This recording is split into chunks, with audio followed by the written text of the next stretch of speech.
Kama tunavyosoma masomo huko darasani, kufuatana na hisabati au sayansi, hatutafika mbali, kwa sababu Mungu, tumesikia kitu kimoja, ni upendo, na upendo hauwezi kupimwa.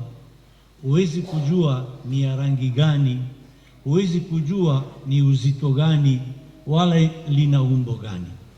Upendo ni smaku tu fulani ambayo inaweza kuwepo katika binadamu kwa sababu anashirikishwa upendo wa Mungu, lakini kwa namna ya pekee chemchemi ya upendo ni Mungu. Na sisi katika maisha yetu tunaweza kuona, ili tuanze kuelewa kidogo Utatu Mtakatifu, kwamba kuna namna tofauti, pamoja na kwamba ni upendo mmoja, lakini kuna namna tofauti wa kujionyesha upendo huo katika maisha ya binadamu.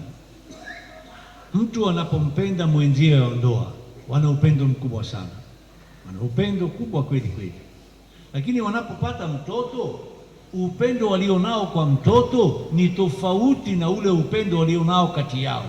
Bado ni upendo ule ule, bado ni smaku ule yule, lakini sasa tena upendo walionao kwa marafiki zao bado ni upendo. Sio kwamba sio upendo, lakini ni tofauti, ina namna tofauti ya kujionyesha, iwe kwa mwenzako wa ndoa, iwe kwa watoto wako, iwe kwa marafiki zako. Ni upendo bado mmoja, sio kwamba umegawanyika vipande vipande. Ni bado upendo mmoja ambao unaweza kuonekana katika maisha yetu na kwa watu mbalimbali kwa jinsi tofauti tofauti, lakini ni upendo mmoja, ni upendo ule. Labda kwa namna hiyo kidogo tunaweza hata kufananisha upendo wa Utatu Mtakatifu, ambao ni upendo mmoja, ambao sasa inakoja kujaje kwetu. Upekee wa maisha ya Kikristo ni kwamba sisi peke yetu tunamuita Mungu Baba. Waislamu hamuiti Mungu Baba, hapana, wala sijui hata nini. Wayahudi wenyewe katika Agano la Kale hawakumuita Mungu Baba, hapana, wala sijui Wahindi kila watu wanajihusisha na Mungu kwa namna tofauti tofauti, lakini Wakristo peke yao wanaweza kumuita Mungu Baba. Kwa sababu gani? Kwa sababu ya sentensi tuliyosikia sasa hivi katika Injili niliyosoma. Mungu alipenda hivi ulimwengu hata akamtuma nani? Mwanaye, ili aje aweze kuonyesha upendo wa Mungu na ulimwengu usihukumiwe. Hapa papo tunaweza kuanza kuelewa kwa nini Mungu ni Baba. Kwa sababu angekuwa Mungu amebaki Mungu yeye peke yake, tusingeweza kumuita Baba. Tungemuita wewe ni mkubwa sana, wewe ni wa pekee sana, wewe ni kama Adamu na Eva katika bustani, walikumuita Mungu Baba. Walimuona kama yule aliyewaumba, aliona kwamba yeye ana uwezo wa kuambia hapo unaweza kula na hapo usile, hapa utawala, hapo uongoze. Alikuwa anatoa amri basi, lakini hakuweza kumwambia Mungu Baba. Utamhitaji Baba? Mtu ataitwa baba au mama atakapokuwa amezaa nini? Mtoto, kwa sababu unapofunga ndoa ni fulani na fulani, lakini watakapopata sasa mtoto, yule baba atanaitwa baba fulani, baba Vicenti, na yule mama atamuita mama Vicenti. Ataacha jina lake, kwa sababu sasa sio mke peke yake, ni mke lakini ni mama, na yule sio bwana peke yake, ni bwana na baba, kwa sababu wamefanya nini? Wamepata mtoto. Lakini wasingepata mtoto, wasingeweza kuitwa baba na mama. Na Yesu ameanza kutuonyesha ukweli huo katika Injili tuliyosikia leo, baadaye ndio katika matokeo ya kuja kwake, kwa sababu yeye ni upendo wa Baba ulioanza kumiminika kwa binadamu. Na katika kumiminika kwake kwa binadamu akaweza kufanyaje? Atamshirikishaje mwanadamu ubaba wake? Akamtuma mwanaye wa pekee, ambaye walipoumba ulimwengu, tunasikia katika masomo ya Agano la ya mwanzo wa wa Biblia, kwamba basi kulipoweko fujo na giza na kila kitu.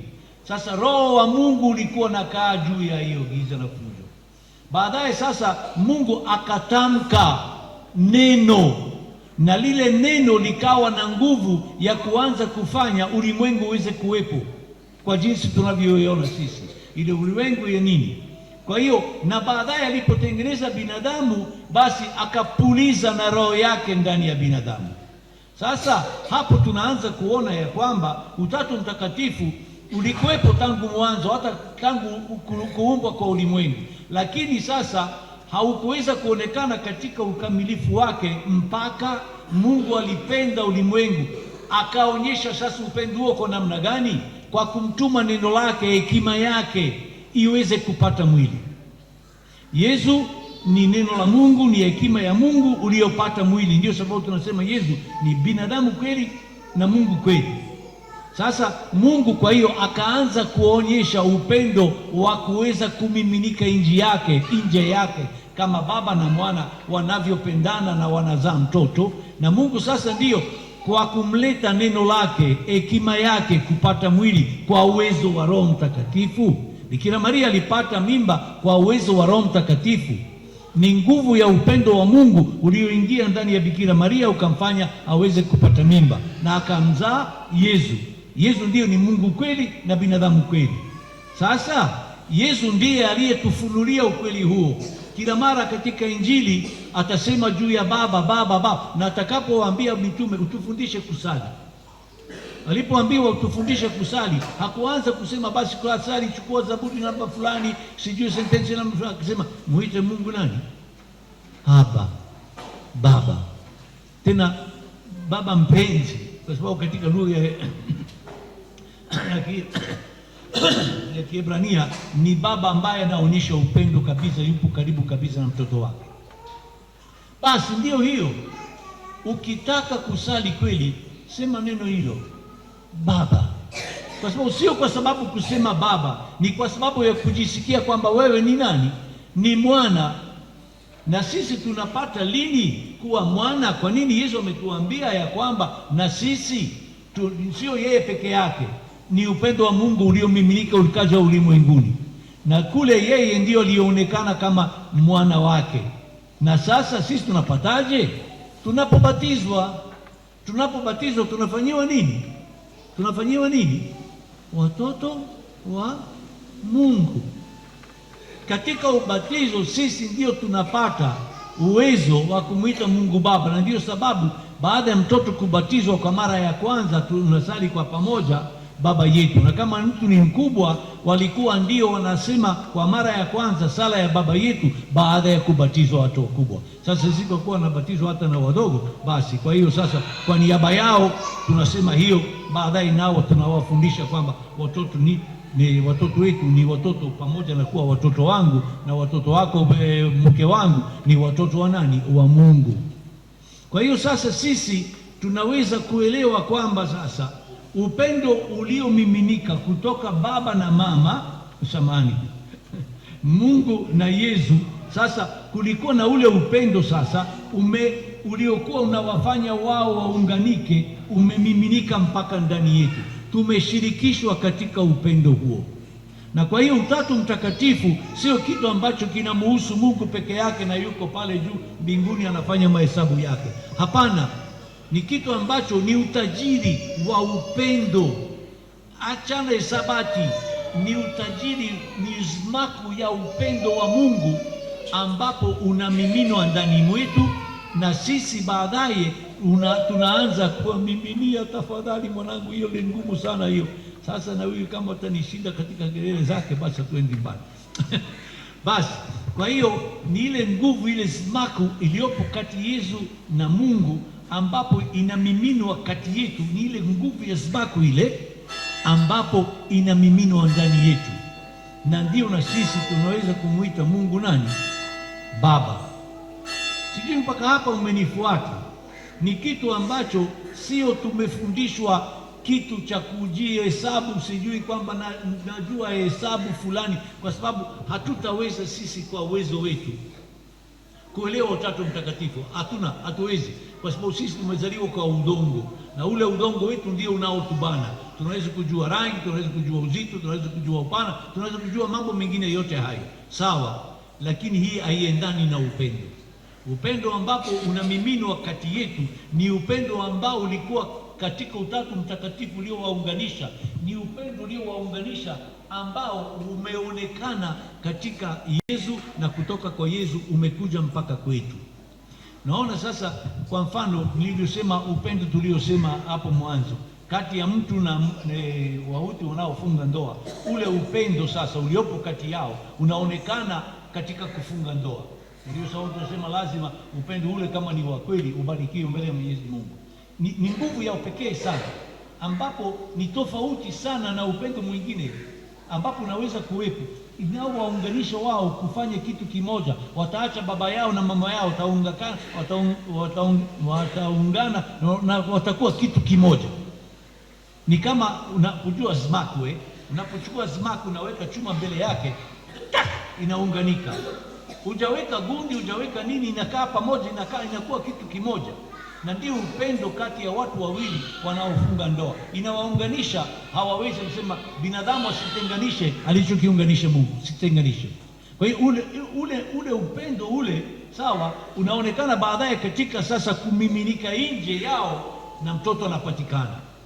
Bado ni upendo ule ule, sasa ni upendo ule ule, sio upendo mwingine tofauti, ni ule ule ambapo sasa umeonekana katika nini, katika kumiminika kwa watoto, na baadaye sasa uhusiano ulionao na marafiki. Bado ni upendo, sio kwamba ni upendo tofauti, ni namna tofauti ya kuonekana kwa upendo, lakini ni upendo ule ule. Sasa ndio ndugu zangu, ndio tunavyosema kwamba tunapofikiria juu ya Utatu Mtakatifu, tusianze kufikiria juu ya fumbo, inakuwa kuwaje, Mungu anawezaje. Ni kweli kwetu sisi Mungu mmoja katika nafsi tatu. Ukizitamka namna hii umeshaweka kikwazo katika kuelewa, uwezi. So sisi tuna vipimo, na katika vipimo vyetu hiyo haiwezekani. Lakini ukitoa katika vipimo na unaweka katika nguvu ya upendo, hapo utaona kwamba ni kweli, na Mungu anaonyesha upendo wake katika maisha yetu. Hatuwezi kujisikia wapweke. Ni kweli mara nyingine ulimwengu unaweza kutuondolea mwenzetu wa ndoa, unaweza kutuondolea watoto, unaweza kutuondolea hata marafiki. Unazeeka, watu wote wanakutangulia mbele ya haki, unaanza kufikiria kwamba uko peke yako. Sivyo hivyo, kwa sababu ule upendo sio upendo ambapo unaonekana tu katika hawa watu watatu ambapo wanatuunganisha. Ni upendo wa Mungu unaotuunganisha sisi na yeye, ndio wa maana zaidi, kwa sababu kama hamna upendo huo ambapo unashuka kwa Mungu na unaunganisha binadamu katika kuwa kitu kimoja, kama sio upendo wa Mungu, ni upendo wa kusilika, mvuto wa kisilika. Mimi nampenda mwanamke, mwanamke anipenda mimi, ni mwaone yeye mwanamke, basi tunaungana. Na ndio sababu ndoa zetu zinavunjika, kwa sababu sio upendo wa Mungu nao tuunganisha kama smaku. Ni ule mvuto wa kisilika ambapo mimi kimapenzi nampenda huyu mwanamke, ni nzuri, ni mrembo na nini, basi navutiwa na unga. Sasa sio hiyo itakatika. Hiyo sio upendo wa Mungu. Ni ule upendo unaowafanya wao kuwa kitu kimoja, atakachounganisha Mungu binadamu asitenganishe. Ndio upendo ule wa Utatu Mtakatifu, ambapo unaingia pale, unaweza baadaye kumiminika katika watoto, unaweza kumiminika katika marafiki na kadhalika, na hata watu nao wasaidia. Kwa hiyo tuelewe vizuri kwamba tumeshirikishwa katika ili Utatu Mtakatifu, sio tumeshirikishwa formula fulani ya hisabati, hapana, wala fumbo peke yake yasiyo ya kinadharia. Tumeshirikishwa upendo wa Mungu kiasi ambacho mimi naweza kumuita Mungu Baba, na yeye atamniita mimi mwanangu Vicenti, mwanangu, kwa sababu ni kweli amenizaa. Nilipobatizwa amenizaa katika kuwa mwana wake wa pekee. Na sisi navyosema, hatupaswi kujisikia wapweke hata siku moja, kwa sababu Mungu yupo. Labda sisi tunatafuta mahali ambapo hapatikani. Sasa natoa hadithi hiyo, muwe mwangalifu sana, kwa sababu ni nguvu ya kuweza kuelewa. Nimesema kwamba usisahau kumtafuta Mungu mahali alipo, sio mahali anapoonekana. Angalia, alikuwepo mama moja, sawa. Unajua watu hapa sisi tumezoea hapa kuna maji ya Duasa na nini, lakini huko vijijini watu mara nyingi walikuwa wanachimba kama kashimo hivi kwa kuweza kuchukua maji ya mvua. Leo shetani ananiwindia kweli, na watoto hawa, sawa. Kwa hiyo nasema hivi, kwa yule mama alikuwa anataka kwenda kuchukua maji. Sasa anapokwenda kuchukua maji, basi kulikuwa pale na ka msitu kidogo hivi na kabwawa kadogo kama kisima kidogo hivi. Basi akaenda pale kivuli na pale kulikuwa na maji, akaangalia pale kwenye maji na akaona ndani kuna nini? Kuna tunda zuri sana. Asema leo nimepata maji na chakula leo. Aya, ngoja nichukue. Anachukua, anapochukua tunda linatoweka. Anatoa mkono, ailia labda imezama kidogo, anaingiza hamna. Mbona tunda liko hapa? Nimeelewa sasa, labda mimi napoweka mkono na tunda linazama mpaka chini. Ngoja nitoe maji yote hapa. Kachukua ndoo yake, chwa chwa chwa, bado tunda liko bado, chwa chwa chwa. Kaangalia, nimetoa jasho lakini karibu nitaifikia. Alipotoa ndoo ya mwisho, tunda alipo. Nani amenidanganya hapo? Nimefanya kazi yote hiyo, chukua tunda, kumbe tunda alipo ndani. Sasa kulikuwa na ndege moja pale, akamuita fulani, akageuka. Sasa mbona unatafuta matunda mahali ambapo halipo? Angalia juu, usiangalie chini. Mama akaangalia juu. Kumbe kulikuwa na mwembe hapo. Unakuwa naonekana nini? Kivuli chake kinaonekana katika maji. Kumbe tunda liko juu, yeye anaitafuta katika nini? Katika maji. Hasa uelewe hapa. Kwa hiyo nimetoa mfano kwa nini? Angalia vizuri. Sisi mara nyingi tunapopata onjo la upendo tunautafuta wapi? Chini. Tunatafuta kati ya wale watu ambao tumefunga ndoa naye, na sasa kwa sababu hanionyeshi mara moja upendo katika matendo yake, labda anaonyesha hapo na pale. Upendo wa Mungu unaonekana mara kwa mara, lakini inapotaka kukamata natoweka. Hivyo hivyo kwa watoto na wapendo, unaona, lakini upendo wako baadaye mtoto anapofanya hivi anatoweka, na hivyo hivyo kwa marafiki wanatoweka. Sasa mimi kila mara watu wanapokuja kuleta sadaka kwa watoto pale, wengine waniomba na wabariki. Ninapowabariki nasema hivyo: Mungu, ninakushukuru kwa sababu kwa njia hawa watu umenionyesha upendo wako. Wewe usingeweza kuja hapa kwangu kutoa sadaka. Umeongea na moyo wa hawa watu ili wajinyime kitu walichokuwa nacho, ili waweze kuwaletea hawa watoto washirikishwe. Sasa mimi nikifikiri kwamba wao ni upendo wa Mungu na wakumbatia, nitabaki hakuna kitu ndani. Mungu anaonyesha upendo wake kwa njia ya watu, lakini sio watu wanaoweza kunipa upendo wa Mungu. Wanaweza kunipa upendo wa kibinadamu, sio upendo wa Mungu, kwa sababu tofauti kati ya upendo wa binadamu na upendo wa Mungu. Upendo wa binadamu unaendana na jinsi gani mimi ninavyostahili, au inaonekana kwa yule anavyostahili. Akiwa yule hafai, basi namwambia mimi na wewe tuachane, wewe nenda tafuta mwingine, mimi natafuta mwenzangu, kwa sababu si upendo wa Mungu. Utakapoona kikwazo, basi upendo wa Mungu ni ule pale. Baba, wasamehe hawajui wafanyalo. Baba, wasamehe hawajui wafanyalo. Ndio upendo wa Mungu, upendo wa Utatu Mtakatifu uliomiminiwa pale, na Yesu anasema pokeeni nyie. Sio kwa sababu tunastahili, sio kwa sababu sisi ni wa faida, ni kwa sababu yeye anatuona kwamba Mungu ananipenda na Mungu anawapenda hao watu, hata pamoja na makosa yao anawapenda, ili waweze kubadilika pole pole, na wao waweze kuwa mahali ambapo upendo ule wa Utatu Mtakatifu utaonekana katika maisha yao. Unapofanya bidii ya kuunganisha ndoa yako, ukivumilia na ukiweza kumsamehe na kumkumbatia mwenzako ambaye hastahili, unaonyesha upendo wa Utatu Mtakatifu. Unapowapenda watoto wako, unajinyima kwa ajili yao, unafanya juu chini, unajitoa sadaka. Utoi tu kwa sababu umewazaa, pamoja na kwamba watakuletea fujo, watakata tamaa, watasema mimi afadhali hata nisinge kuzaa, lakini baadaye unawapenda. Ni upendo wa Mungu. Lakini ukiwapenda kwa sababu ni wa kwanza darasani, kwa kuwa ni wazuri sana, kwa kuwa nakupa kwa sababu ya kazi zake anazofanya, na wewe unapata heshima kwa sababu mtoto wako, kama ni hivyo, si upendo, si Utatu Mtakatifu. Hapana.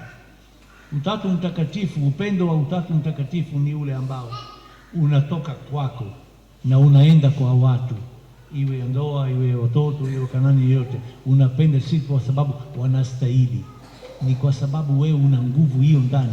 Kuna ile zmaku ndio upendo wa Mungu unaowavuta kwako hata kama watu hawastahili. Ndugu zangu, tukumbuke hilo.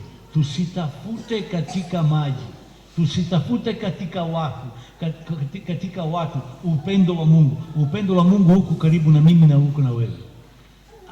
Yeye ameshaimimina kwa njia ya Yesu. Alijua kwamba hatustahili, akamwacha na Yesu aweze kuteswa msalabani, aweze kuchukuliwa adhabu yangu yote aichukue yeye, kwa sababu anataka niweze kuelewa kwamba Mungu atakuwa pamoja nami siku zote. Hata nikiwa peke yangu, sipo peke yangu, sipo